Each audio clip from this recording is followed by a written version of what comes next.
This is Sacha with an update from Studio 105. There have been a lot of remodels in the studio this month, and I thought I'd share these two with you. Client number 1 brought her mother's old pendant into the studio, and it was in need of a facelift. She pulled this stone for her 16-year-old niece as a birthday gift. Happy birthday! Client number 2 recently inherited her grandmother's diamond when her mother passed away. She also brought with her a handwritten note from her mother and wanted to try to incorporate the M initial from Mom in her handwriting. I partnered with Stephen Anderson in Studio 103 here in the building, and he has a CNC machine. We were able to scan the card and incorporate this into the gold. If you'd like to explore having something redesigned, please feel free to reach out. My cell phone number is 904-233-9056. You can see examples of my work at my website, goldsmithdesigner.com. You can also find me on Facebook and Instagram at Goldsmith Designer. Hi, I'm Margaret Cowhig, and I'm one of the artists at the Fab building in downtown Bellingham, and we're currently part of Art Walk. So we wanted to invite everybody to head on down the first Friday of this August.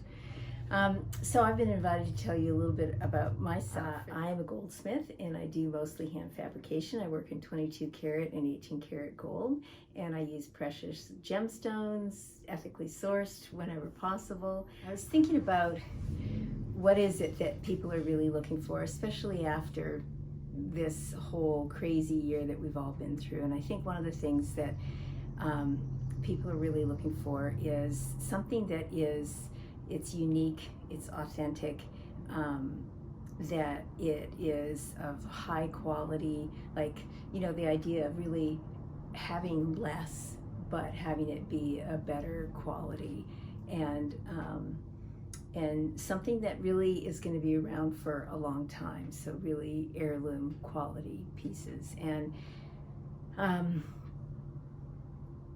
one of the projects that I've been working on that I thought I would mention, because, well, it's August, and August is Push Month, which is apparently the month where there are more children born than any other month. So a project that I've been working on is it's actually these astrological pieces of jewelry, either necklaces or bracelets, and what it is it's actually somebody's birth chart, or it could be like somebody's wedding day or something, but the time and the place laid out in an astrological chart in 360 degrees, and it's based on Eastern astrology, or Jyotish, from ancient India. And in the tradition of Jyotish, each planet is associated with a specific gemstone.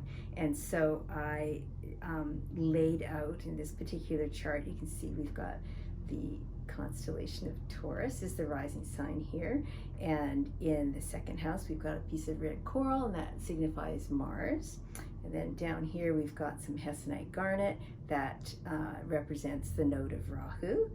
And over here we've got yellow sapphire for Jupiter, blue sapphire for Saturn, ruby for the Sun, emerald for Mercury, pearl for the Moon, diamond for Venus, and there's a cat's eye crystal beryl in there that represents the node of Ketu. And this is all strung in 22 karat gold with moonstones, and all the little constellations have been hand forged and fabricated. But you can do this in many different iterations. It doesn't have to be on gold or so long. I did this other version. I don't know if you can see it or not, but this was actually based on a time that a couple met, and it was for a man, and it's black onyx, and it's got little tiny black diamonds in between. I don't know if you can see the sparkle, but I have all the planetary beads on there, and then each house is denoted by a larger bead separating the houses and the constellations. And it's really also, you know, it's very different, super effective. I love it. It's really cool. And the sky's the limit. You can do it however you wanted. You could make one for your mother with all her kids' charts on it, or you could give it just to an individual, because it's very cool to get a gift that's really unique to you, and so to have just your specific birth time on there, it makes a really wonderful present. And there are two other techniques that I just wanted to mention that I do and that I really, really love. And one of them is called chasing and repoussé. And that is a technique where you take a sheet of gold or copper or whatever metal you're using, you put it in a bowl of pitch. You soften that first and get it all sticky, and then you put in the metal, let it harden, and then you create relief by hammering with these different steel punches from the back and from the front. And it's really beautiful. So this is just a little sample. This actually is just something that I made. Think of it as a sketch just to figure the technicalities of the project out, but it's going to be a sculpture, and it's a Sri Yantra, and it's domed. I don't know if you can see the side view there, but the relief will pop out a lot more when I'm finished. And the actual project is going to be bigger, and it's going to be gold plated. It's going to be really beautiful. And I do that technique with jewelry as well, and I often combine it with the other technique that I do, which is called granulation. And granulation is also a very ancient technique. It was perfected by the Etruscans about 3,000 years ago.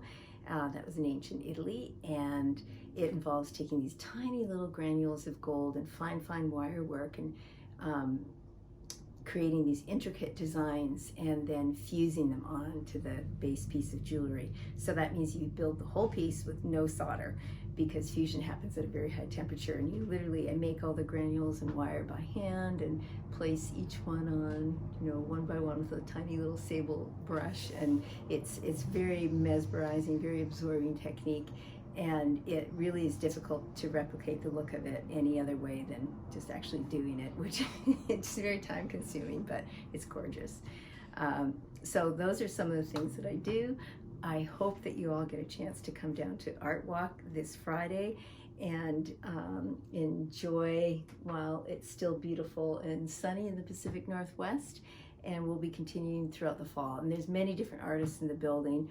So come take a look, explore, and hope we see you soon.